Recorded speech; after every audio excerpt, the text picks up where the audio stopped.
समिति के अध्यक्ष श्री विजय चौधरी जी, पार्टी के हमारे मीडिया के यहाँ के प्रभारी Shri Rakesh Sharma ji, deputy commissioner Kangra, SP Kangra, विभागों के सभी अन्य अधिकारीगण और यहाँ उपस्थित पत्रकार मित्रों, भाइयों बहनों और मेरे बच्चों,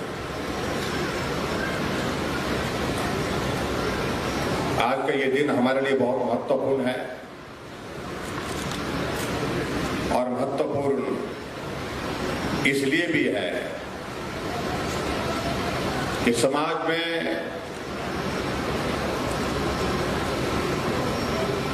सामाजिक सुरक्षा की दृष्टि से हमारी सरकार ने पहले दिन से ही काम की शुरुआत की थी कि जब तक हमारे समाज का ऐसा वर्ग जिसको सामाजिक सुरक्षा के दायरे में ला करके उनको हम मदद कर सके और मदद के साथ साथ में उनको अपने पांव पर खड़ा कर सके, ऐसी हमको कोशिश करनी चाहिए। और उस दृष्टि से हिमाचल प्रदेश में जब भारतीय जनता पार्टी की सरकार बनी थी तो पहली हमारी कैबिनेट की बैठक का पहला निर्णय ये था कि जिन लोगों के कारण, जिन बुजुर्गों के कारण हमने इस दुनिया को देखा है, समझा है, सीखा है, उनके प्रति श्रद्धा का भाव, आदर का भाव सदैव हमारा रहना चाहिए। और आज के इस युग में बुजुर्गों के प्रति उस तरह का भाव कम दिख रहा है, इसलिए हमने ये तय किया कि बुजुर्गों के सम्मान को और मजबूत करने की दृष्टि से यह संदेश देना चाहिए कि सभी लोगों ने इस दौर में से गुजरना है और इस दौर में से जब गुजरना है तो स्वाभाविक रूप से बुढ़ापा जिंदगी का सबसे कठिन दौर होता है, उसमें हमको मदद के लिए उनके साथ खड़ा होना है। और इसलिए हमने पहली कैबिनेट की बैठक में निर्णय लिया कि 70 साल के ऊपर के सभी बुजुर्गों के लिए पेंशन का प्रावधान होना चाहिए, ये निर्णय किया। और एक शुरुआत ये जो हुई और इस शुरुआत के साथ हम आगे बढ़े और मैं इस बात को महसूस करता हूं कि आज हमने हिमाचल प्रदेश में सामाजिक सुरक्षा की दृष्टि से अगर काम करने की अगर हम बात कहें तो उसमें आप लोग इस बात को लेकर के माननीय मंत्री सरवीन चौधरी जी ने सारे विषय को आपके समक्ष रखा, लेकिन मैं ये जरूर कहना चाहता हूं, जहां पूर्व में सरकार हमसे पहले कांग्रेस पार्टी की थी, उस सरकार के दौरान हिमाचल प्रदेश में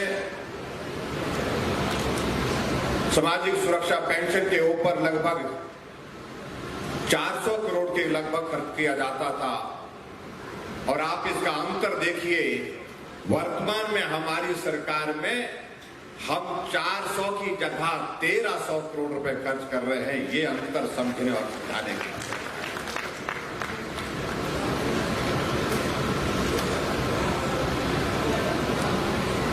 और मैं ये भी कहना चाह रहा हूं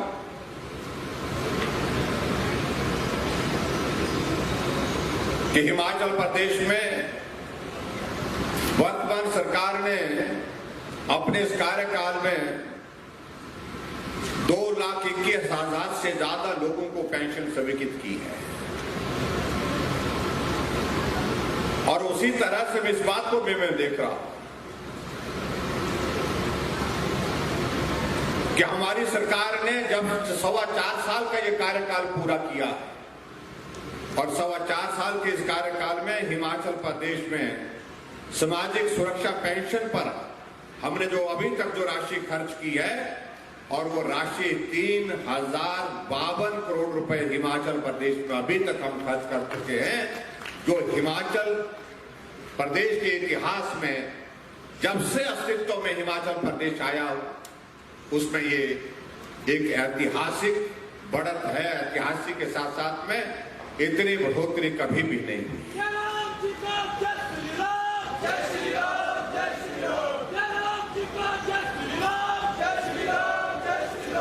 और मैं इस बात को भी देख रहा था, जहां वर्तमान में हमारी हिमाचल प्रदेश में 6,35,375 हमारे लाभार्थी हैं जिनको हम पेंशन दे रहे हैं अलग अलग कैटेगरी के अंतर्गत, और जिसमें 3,33,835 सिर्फ वो लोग हैं जो बुजुर्ग की श्रेणी में आते हैं।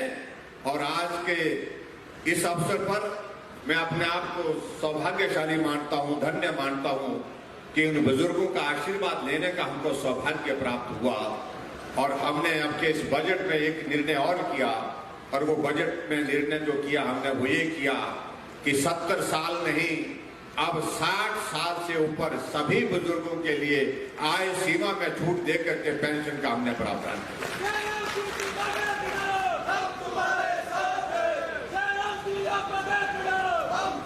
और इस भाव के साथ कि बुजुर्गों की सेवा करना हमारा ये दायित्व है। परिवार के लोग सेवा कर रहे हैं, बहुत अच्छी बात। अगर परिवार के लोग अगर सेवा बुजुर्गों की नहीं कर रहे हैं तो हम परिवार के सदस्य के रूप में हिमाचल प्रदेश सरकार उनकी मदद करेंगे, उनकी सेवा करने की कोशिश करेंगे। ये हमने निर्णय किया है। और मुझे इस बात को लेकर के भी प्रसन्नता है, जिस बात का जिक्र यहां से मुझसे पहले भी किया जा रहा था। हमने पिछले साल हमने निर्णय किया था हिमाचल प्रदेश मातृशक्ति, खासतौर से माताओं के लिए हमने निर्णय किया था कि 65 साल के ऊपर उन माताओं को भी पेंशन का प्रावधान करेंगे। और उसके लिए विशेष तौर से क्योंकि हम स्वर्ण जयंती का वो वर्ष मना रहे थे, तो स्वर्ण जयंती नारी संबल योजना के अंतर्गत हमने 65 से 69 वर्ष की महिलाओं के लिए 1,150 रुपए प्रति माह जो है पेंशन देने का उस पर प्रावधान किया। इसके लिए भी मैं सभी माताओं को बहुत बहुत बधाई देता हूं, जो खास तौर से आज के इस कार्यक्रम में यहां पर आई, उनको विशेष तौर से मैं आपको बहुत बहुत बधाई देता हूं। और इसी प्रकार से जो 70 या इससे अधिक आयु वर्ग के जितने भी हमारे पेंशन, जिनको हम 1,500 रुपए देते थे, उनकी पेंशन हमने बढ़ा करके 1,500 रुपए से बढ़ा करके उसको 1,700 रुपए कर दिया। और आज जो हमने पेंशन उनको यहां पर बढ़ी हुई पेंशन जो दी है, एक तो हमने उन लोगों के लिए जो 60 साल से 69 साल के लिए आयु के बीच में है, जिनको हमने पेंशन का प्रावधान 1,000 रुपए का किया। और उसके साथ साथ में 65 वर्ष से 69 वर्ष की आयु के लिए जो हमारी माताएं हैं, उनके लिए 1,150 रुपए का प्रावधान किया बढ़ी हुई पेंशन के साथ।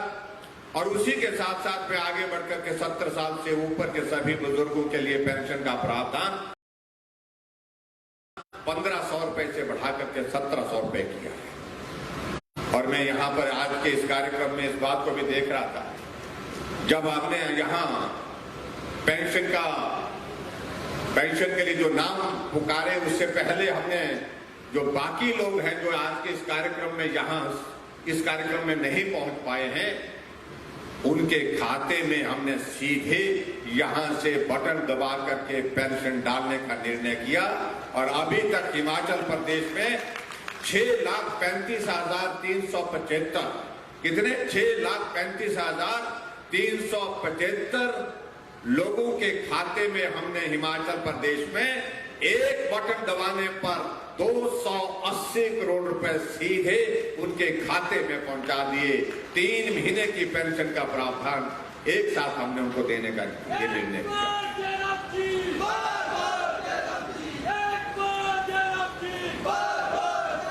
और इसलिए मैं इस बात का मैं जिक्र कर रहा हूं, अप्रैल, मई और जून ये 3 महीने की पेंशन सभी बुजुर्गों के, सभी माताओं के खाते में वर्तमान में जो हम ये अपने आज के बड़े हुए जो हमने इस पर तय किए हैं, बढ़ोतरी के साथ हमने उनको आज उनके अकाउंट में डालने का निर्णय किया है। और उन सभी को जो आज के इस कार्यक्रम का हिस्सा बने, जहां पर आए हैं, उनको मैं यही सामूहिक रूप से बधाई देता हूं। जो आज के इस कार्यक्रम में यहां पर नहीं आ पाए हैं, उनके खाते में 3 महीने की पेंशन सीधे तौर पर मिल गई। उनको यहां से आज के इस कार्यक्रम के माध्यम से उनको शुभकामनाएं और बधाई देना चाहता हूं। उनके खाते में भी 3 महीने की पेंशन सीधे तौर पर पहुंच गई है। भाई और बहनों, कई तरह की बातें हम लोगों को सुनने को मिलती थी, लेकिन हमारी सरकार का एक निर्णय, जिस निर्णय को लेकर के हमने तय किया कि हम हटकर के काम करने की कोशिश करें। हिमाचल प्रदेश में सरकारें आपसे पहले भी बनती थी, लेकिन जब कैबिनेट का पहला निर्णय होता था, पहले निर्णय में क्या निर्णय होते थे? राजनीतिक निर्णय होते थे। पूर्व सरकार के उन कार्यक्रमों को रद्द किया जाता है। पूर्व सरकार में इन विभागों में जांच के आदेश दे दिए जाते थे, लेकिन हमने पहली कैबिनेट की पहली बैठक में बुजुर्गों का आशीर्वाद लेकर के उनको उनकी सेवा करने का संकल्प लेते हुए पहला निर्णय हमने बुजुर्गों के लिए समर्पित होकर के किया था। और आज मुझे इस बात की खुशी है कि इन बुजुर्गों का आशीर्वाद हमको जिस रूप में मिल रहा है, उसके लिए मैं सभी बुजुर्गों का हृदय से अभिनंदन करता हूं, बहुत बहुत धन्यवाद करता हूं। भाई और बहनों, हमारी सरकार का 4.5 साल का कार्यकाल पूरा होने वाला है। आप सबका सहयोग मिला, आप सबका समर्थन मिला, हम लगातार आगे बढ़े। और आज मैं इस बात को मैं कह सकता हूं कि हिमाचल प्रदेश में एक नहीं अनेक योजनाएं हमने जो शुरू की थी, आज उन योजनाओं के माध्यम से हिमाचल प्रदेश में लाखों की तादाद में लाभार्थी। हमारी सरकार का ये निर्णय कि लोगों की समस्याओं का समाधान गांव में होना चाहिए, उसके लिए हमने जनमंच की शुरुआत की। और जनमंच के माध्यम से लोगों की समस्याओं को गांव में बैठ करके उसका समाधान निकाला जाए। मंत्रियों और अधिकारियों को इस बात के लिए वहां पर भेजा जाता है और वहां पर लोगों की समस्याओं को सुना जाता है, और सुना ही नहीं जाता, उनकी समस्याओं का समाधान किया जाता है।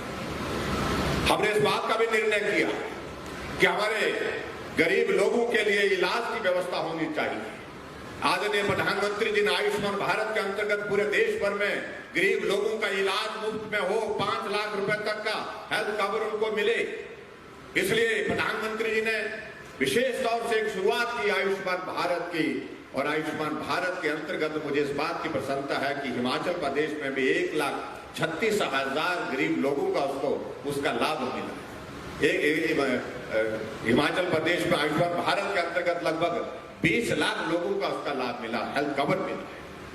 लेकिन आबादी 72 लाख पहुंच गई। हमने कहा बाकियों का जिम्मा हम लेंगे, और इसलिए हमने हिमाचल प्रदेश में यहाँ विधानसभा के सम्मानीय अध्यक्ष हमारे बीच में बैठे हैं। आप उस वक्त स्वास्थ्य मंत्री हुआ करते थे। हमने कहा गरीब लोगों के इलाज के लिए मदद का रास्ता निकालना चाहिए, और रास्ता निकाला। हमने मुख्यमंत्री हिमकेयर की शुरुआत की, और मुझे इस बात की प्रसन्नता है कि हिमाचल प्रदेश में हमने अभी तक लगभग 2.5 लाख लोगों का मुफ्त इलाज करने में सफलता हासिल की, जो गरीब लोग अपना इलाज करने की स्थिति में नहीं हो पाते थे।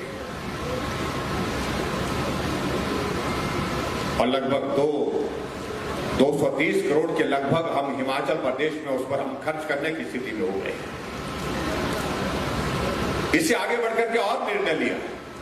जब माता बहनें बड़ी संख्या में आई, और उनके समक्ष में इस बात को मैं जरूर कहना चाहूंगा,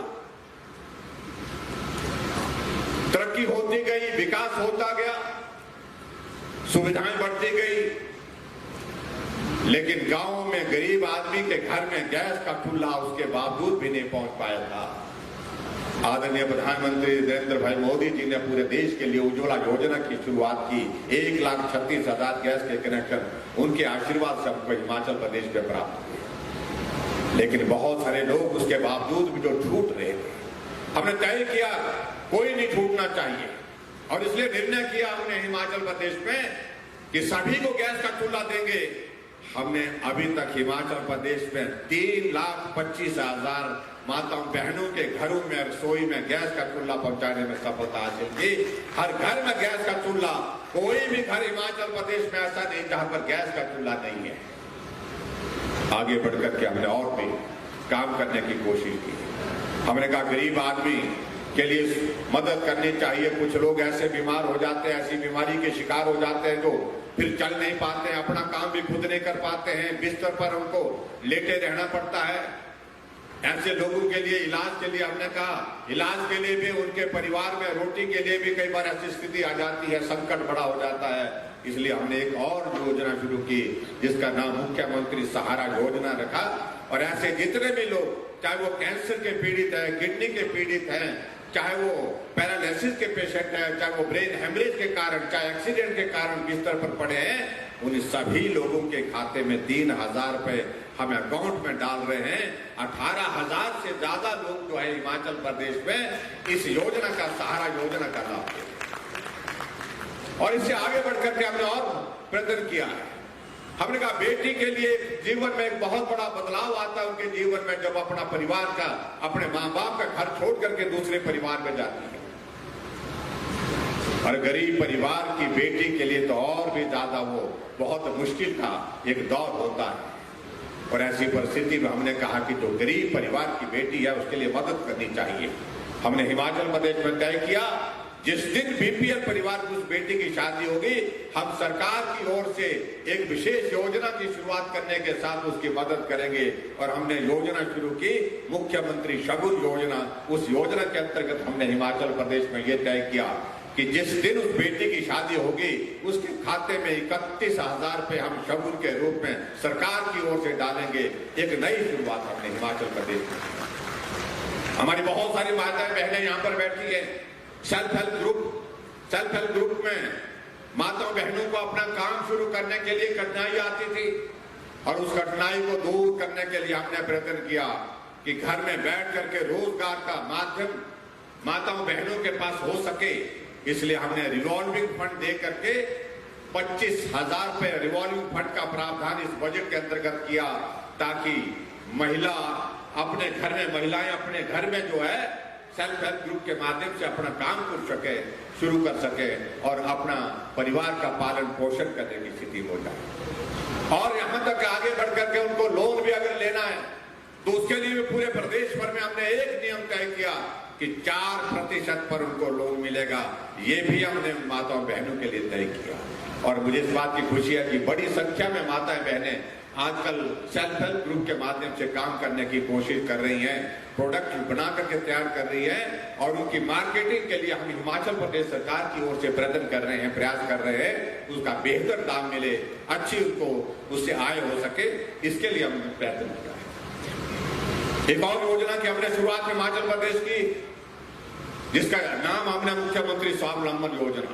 वो ये समर्पित योजना है जो हमारे नौजवानों के लिए, उन बेटों के लिए, उन बेटियों के लिए जो अपना काम खड़ा करना चाहते हैं, अपना काम शुरू करना चाहते हैं। हमने उस पर प्रावधान किया, 1 करोड़ रुपए तक का लोन देने के लिए उस पर प्रावधान किया। अगर कोई बेटी उस काम को शुरू करेगी तो उसके लिए हमने ये तय किया कि उसको 35% सब्सिडी उसमें देंगे। यानी कि 1 लाख रुपए अगर लोन लेगी तो 35,000 रुपए सरकार उसको मदद करेगी। अगर 1 करोड़ रुपए का लोन लेगी तो उसके लिए 35 लाख रुपए का जो सब्सिडी का प्रावधान हमारी सरकार करेगी। पूरे देश भर में संभवतः किसी राज्य में इस प्रकार की योजना नहीं है। और मुझे इस बात की प्रसन्नता कि हमने देखा, या धर्मशाला में भी पिछले दिनों जहां सारस का जो हमारा मेला चला था सर्स का, तो उसमें वहां देखने का, जाने का मौका मिला। और वहां पर जब देखा मैंने, बहुत सारे लोग, नौजवान, बहुत सारी बेटियां अपना काम शुरू करके अपने आप को आय का साधन खड़ा करने में सफल हुए ही हुए, लेकिन अपने साथ में उस काम में 20-20, 25-25 नौजवानों को रोजगार के लिए साधन उपलब्ध कराने में भी सफल हुए। इस प्रकार से हमने हिमाचल प्रदेश में हमने प्रयत्न किया है। और आगे बढ़कर के वो लोग और मदद कर सके उनकी, हम लगातार प्रयत्न सरकार की ओर से करने की कोशिश कर रहे हैं। और मुझे इस बात की खुशी है कि हिमाचल प्रदेश में इन योजनाओं के माध्यम से हमारा लक्ष्य है कि जो गरीब आदमी है उसकी हम ज्यादा से ज्यादा मदद कर सकें, उसको ज्यादा से ज्यादा उसके लिए सेवा हम कर सकें, ये हमारी कोशिश रहती है। आज मुझे इस बात को लेकर के भी प्रसन्नता है कि हम लगभग उस कोविड के दौर से बाहर निकले, जिसके कारण हमको 2 वर्ष तक परेशानियां झेलनी पड़ी। आप सब भी परेशानी के दौर में रहे, हम सब भी परेशानी के दौर में रहे, लेकिन वर्तमान स्थितियां जो हमको लगती है उसमें अच्छा संदेश ये दिख रहा है कि अब कोविड के मामलों में गिरावट आई है। हाँ, हमको सावधान रहने की आवश्यकता है। आप सबका उसमें सहयोग रहा, आप लोगों से जो भी अपने मदद मांगी आप लोगों ने मदद की है, उसके लिए मैं आप सबका भी आभार व्यक्त करता हूं। लेकिन मैं इतना जरूर कहना चाहता हूं, कोविड के इस दौर में भी हिमाचल प्रदेश में विकास के कार्य हमारे प्रभावित ना हो, हमारे विकास के कार्य विलंब ना हो, इस बात को सुनिश्चित करने की हमने कोशिश की है। और उसी बात को देखते हुए आज जिस भी विधानसभा क्षेत्र में हमारा जाना हो रहा है, हमारे विधानसभा क्षेत्र में जाने हैं और हर विधानसभा क्षेत्र में 100 करोड़ के उद्घाटन शिलान्यास, 150 करोड़ के, 200 करोड़, कुछ एक विधानसभा क्षेत्र में तो 300 करोड़ रुपए तक के उद्घाटन और शिलान्यास एक साथ जो है हम एक दिन में कर रहे हैं। ये हिमाचल के इतिहास में इस बात को दर्शाता है कि कोविड का संकट होने के बावजूद भी हमने विकास की गति को रुकने नहीं दिया। ये हमारे लिए बड़ी प्रसन्नता की बात है। भाइयों बहनों, आज मैं शाहपुर विधानसभा क्षेत्र में आया हूं और मुझे इस बात की भी प्रसन्नता है कि शाहपुर विधानसभा क्षेत्र में हमने 8 आज उद्घाटन और उसके बाद 6 शिलान्यास और कुल मिलाकर के 14 उद्घाटन और शिलान्यास के कार्यक्रम किए हैं। और जिन उद्घाटन और शिलान्यास के कार्यक्रमों में मैं देख रहा हूं लगभग 90 करोड़ रुपए हमने यहाँ पर खर्च करने हैं। उसके लिए भी मैं शाहपुर के सभी भाई और बहनों को बहुत बहुत बधाई देता हूँ और सरवीन चौधरी जी के लिए भी बहुत बहुत बधाई देता हूँ।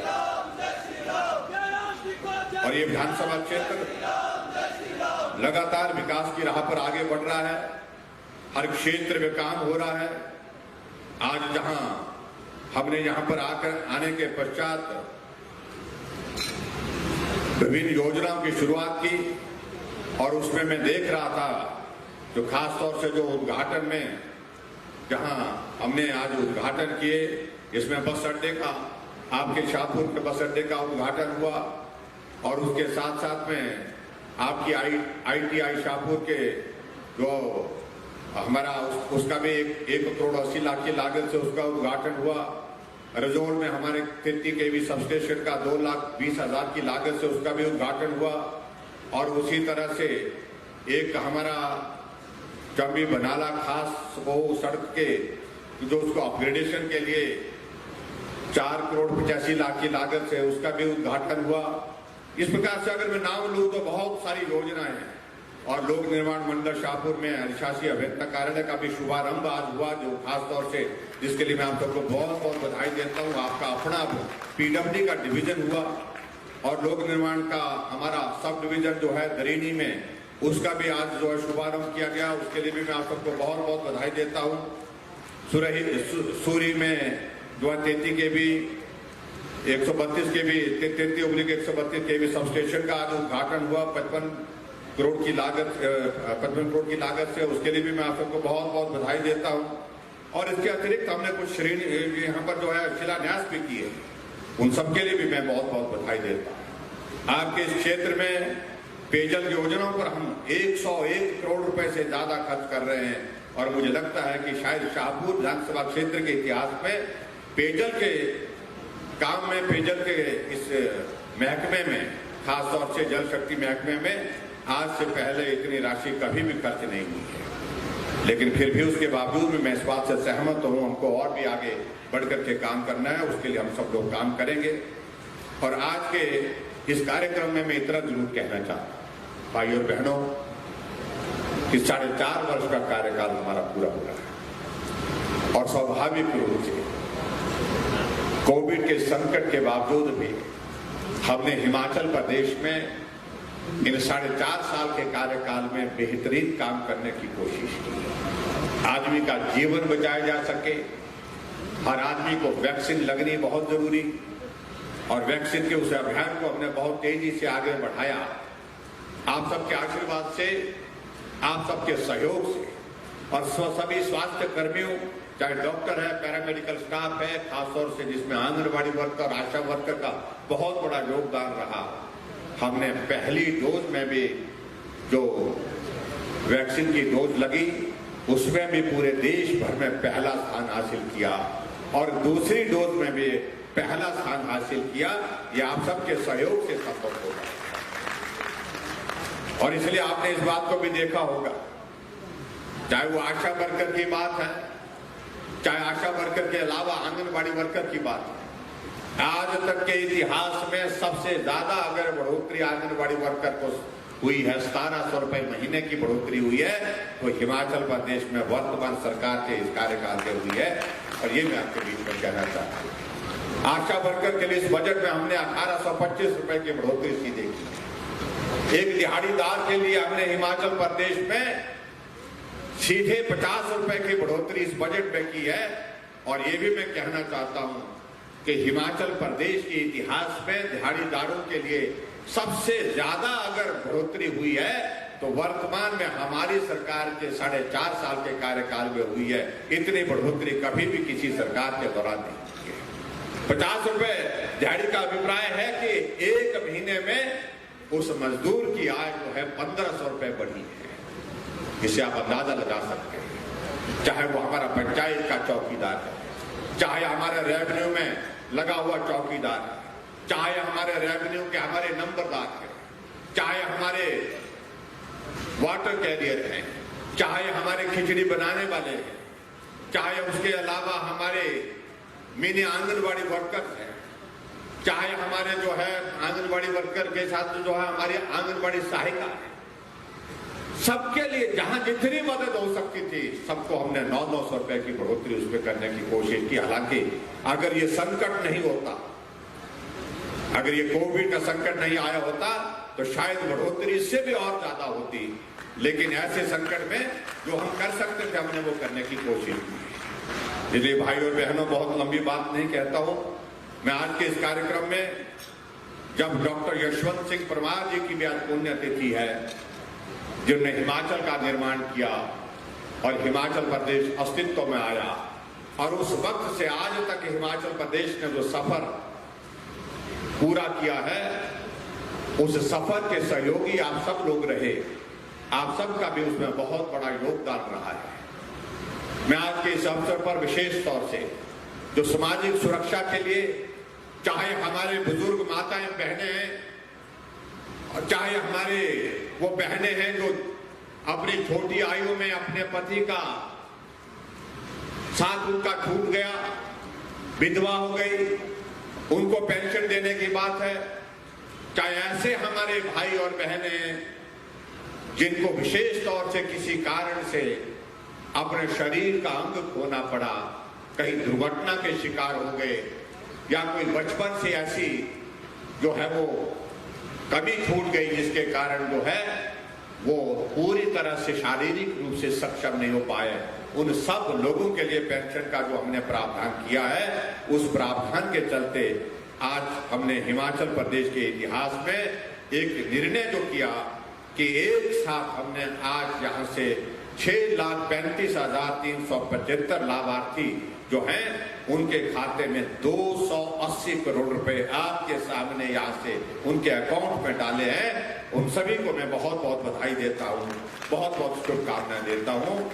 वो अपने जीवन में इस राशि के माध्यम से, और 3 महीने की राशि हमने एक साथ डाली, उनको इस राशि के माध्यम से अपनी जरूरत की जो चीजें करने की होंगी उसमें मदद मिलेगी, उनको बहुत बड़ा सहारा मिलेगा। और उसके साथ मैं ये भी कहना चाहता हूँ, अभी हमारा ये दायरा और बढ़ने वाला है।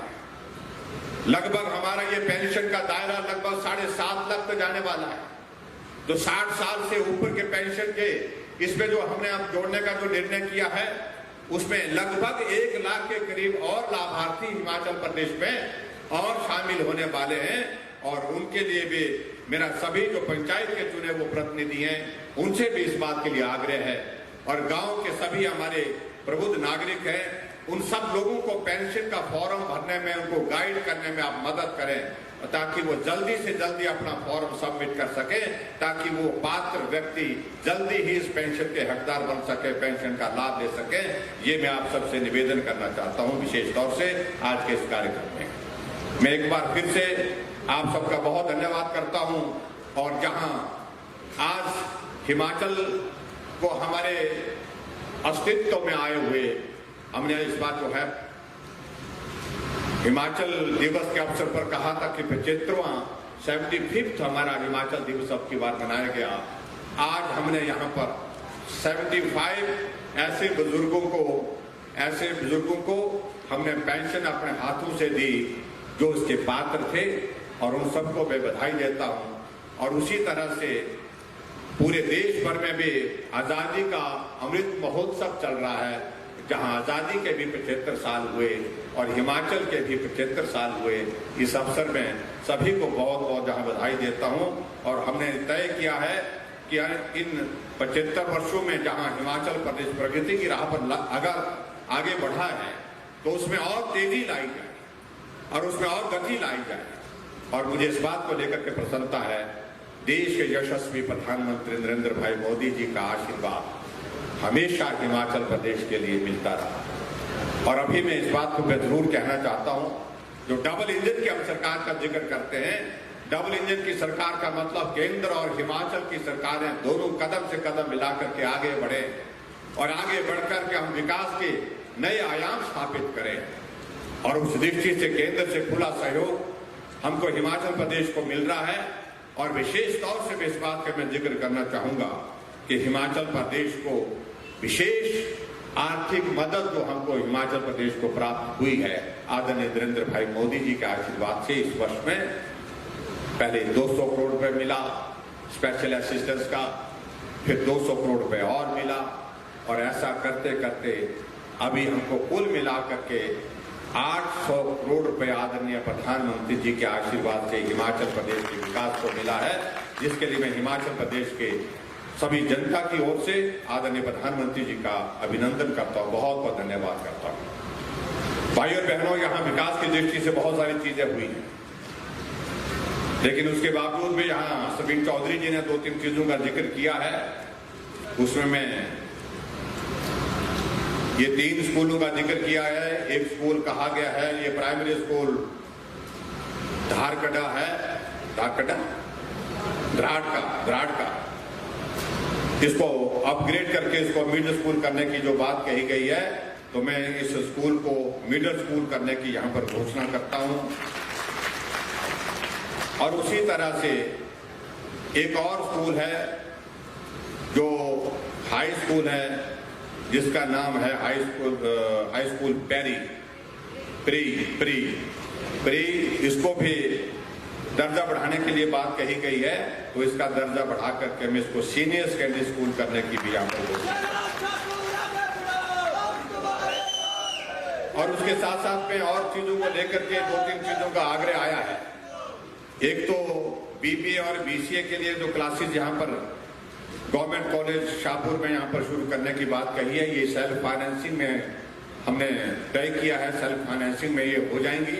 और सेल्फ फाइनेंसिंग की जो प्रोसेस है उसमें हम इसको आगे बढ़ाएंगे और इसको पूरा करेंगे। इसकी औपचारिकताओं का दौर पूर्ण करने के पश्चात ये इसको भी हम आगे पूरा करेंगे, ये भी मैं आपके बीच में कहना चाहता हूँ।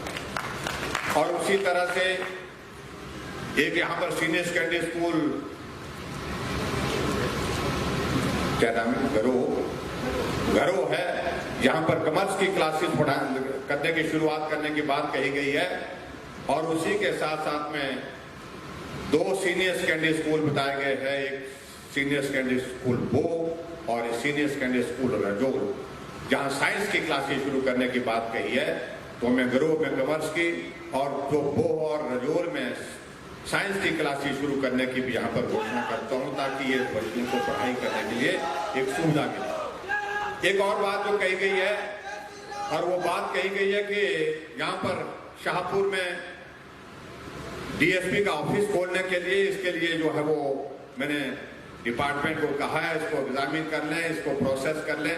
और प्रोसेस करने के बाद क्योंकि इसके लिए कुछ पैरामीटर्स होते हैं, उस पैरामीटर के आधार पर जो चीजें हमारे सामने आएंगी उसके आधार पर हम निर्णय लेंगे और आने वाले समय में इस बात पर भी सहानुभूतिपूर्वक विचार करेंगे।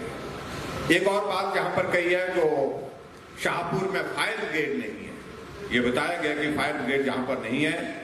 तो मैं आपके बीच में ये कहना चाहता हूँ कि आज के इस दौर में, खासतौर से आज भी मैं शिमला से जब आ रहा था, कल भी रात को बहुत देर रात सोना हुआ कि शिमला में टूटीकंडी के करीब जंगल में आग लगने के कारण जो हमारे छोटे बच्चे, अनाथ बच्चे जो होते हैं, जहां उनको टूटीकंडी में उनकी रहने की व्यवस्था की होती है, वहां से रातों रात हमको शिफ्ट करना पड़ा, क्योंकि उस जो है वो हॉस्टल में वहां के करीब जो है बिजली की इसकी आग की चपेट में आने की उसकी संभावना बढ़ गई थी। आग बहुत करीब पहुंच गई थी और उन बच्चों को वहां से शिफ्ट किया है रात को। और इस तरह से मैं आदमी में देख रहा था, रास्ते में एक नहीं अनेक जगह आग लगी और ये हमारे लिए चिंता का भी विषय है। इस बार बारिश का ना होना, लंबे समय तक ना होना, सूखा की स्थिति पैदा हो जाना, ये स्वाभाविक रूप से हमारे लिए चिंता का विषय है। और ऐसे में आगजनी की घटनाएं बहुत जगह हो रही है। इसलिए जो बात यहाँ पर कही गई कि यहाँ पर शाहपुर में फायर ब्रिगेड नहीं है, तो मैं आपके बीच में इस बात का मैं जिक्र जरूर करना चाहूंगा कि आने वाले समय में शाहपुर को फायर ब्रिगेड का दफ्तर जो है यहाँ पर खोलेंगे और जहाँ पर शाहपुर में फायर ब्रिगेड का अपनी एक व्यवस्था होगी, उस बात को हम सुनिश्चित करेंगे। ये मैं आपके बीच में कहना चाहता हूँ। और इसी के साथ में अंत में एक बात मैं और मैं जो कहना चाह रहा हूँ, एक बात मैं और कहना चाह रहा हूँ, जो यहाँ कहा गया है कि डिग्री कॉलेज, हालांकि डिग्री कॉलेज तो सरवीन जी के यहाँ पर एक नहीं दो है कि तीन है, दो है, लेकिन कहा गया कि एक इलाका ऐसा है जहां पर थोड़ा सा कठिनाई का वो इलाका है। उस इलाके में वहां पर लोग मांग कर रहे हैं, वर्षों से मांग कर रहे हैं। और मैं अभी इस बात को लेकर के यहाँ रिपोर्ट के लिए मैंने डायरेक्टर एजुकेशन से रिपोर्ट भी ली थी। उसमें गवर्नमेंट सीनियर सेकेंडरी स्कूल वो दरीनी, कनौर, करेरी और प्लेट है ना, प्लेट, ये 5 स्कूल जो है इसके अंदर कवर होते हैं। और डिस्टेंस का कहा गया कि 10 से 12 किलोमीटर का डिस्टेंस है, कुछ का ज्यादा है कुछ का कम है। एवरेज लगभग 12 किलोमीटर का डिस्टेंस बढ़ रहा है, ये बता रहे हैं। डिस्टेंस तो ज्यादा नहीं है, कॉलेज के डिस्टेंस ज्यादा है, तो इसलिए तो यहाँ पर टोटल पंचायतें, इसमें जो फीडिंग एरिया आ रहा है उसमें मालूम पड़ रहा है कि लगभग 13-14 पंचायतें इसके अंतर्गत आती हैं। तो मैं इस बात को महसूस करता हूँ कि आजकल शिक्षा के क्षेत्र में सुविधा जितनी हम बेहतर दे सके वो देने का आपको प्रयास करना चाहिए। तो इसलिए आपके यहाँ पर जो एक मांग आई है गवर्नमेंट कॉलेज जो है धारकंडी में इसको खोलने की, तो इसकी मैं घोषणा करता हूं कि धारकंडी में डिग्री कॉलेज खोलेंगे। और डिग्री कॉलेज खोलने के साथ साथ में मुझे लगता है कि आपके इस क्षेत्र में अब लंबे समय तक कॉलेज की मांग जो है वो पूरी हो गई। अब किसी तरह से कॉलेज की मांग अब होगी नहीं, ऐसा मुझे पूरा भरोसा है। और एक बार फिर से मैं आप सबसे इस बात के लिए निवेदन जरूर करना चाहूंगा,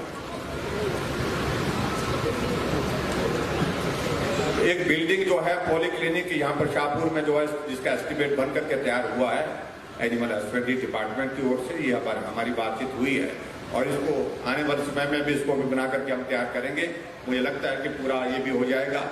और एक बार फिर से मैं आप सबके बीच में एक निवेदन में जरूर करना चाहूंगा कि हिमाचल प्रदेश में हम चुनाव की तरफ बढ़ रहे हैं और चुनाव के लिए जब बढ़ रहे हैं तो स्वाभाविक रूप से इस बात को लेकर के भी हमको मान करके चलना होगा कि जब हम खुले दिल से दे रहे हैं तो अब जब आपकी बारी आएगी तो आप लोगों को भी खुले दिल से ही देना होगा।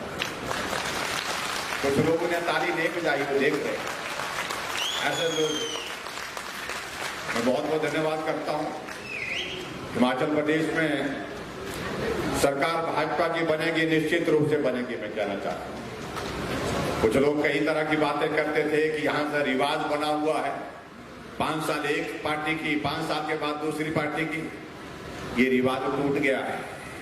उनकी जानकारी के लिए हम बताना चाहते हैं, अभी 5 राज्यों में चुनाव हुआ है और 5 राज्यों में, जहां 4 राज्यों में भारतीय जनता पार्टी की सरकार थी, उत्तर प्रदेश में योगी जी फिर आ गए, उत्तराखंड में धामी जी फिर आ गए और गोवा में सावंत जी फिर आ गए और उसके साथ साथ में हमारे हेमंत जी असम में और सॉरी मणिपुर में वीरेंद्र जी वहां पर आ गए। चारों जगह भाजपा की सरकार थी, फिर भाजपा की सरकार बनी। संदेश बहुत साफ है कि रास्ता अब बदल गया है। अब सरकार के बाद फिर सरकार बनने का रिवाज शुरू हो गया है। हिमाचल प्रदेश में भी भाजपा की सरकार के बाद फिर भाजपा की सरकार बनेगी। उसमें आप सबका योगदान चाहिए, आप सबका आशीर्वाद चाहिए। यही मैं आपके बीच में कहना चाहता हूं। और एक दो चीजों के लिए सरवीन जी कह रहे हैं कि और भी रही है, उनको भी पूरा करने के लिए हम बैठ करके करेंगे।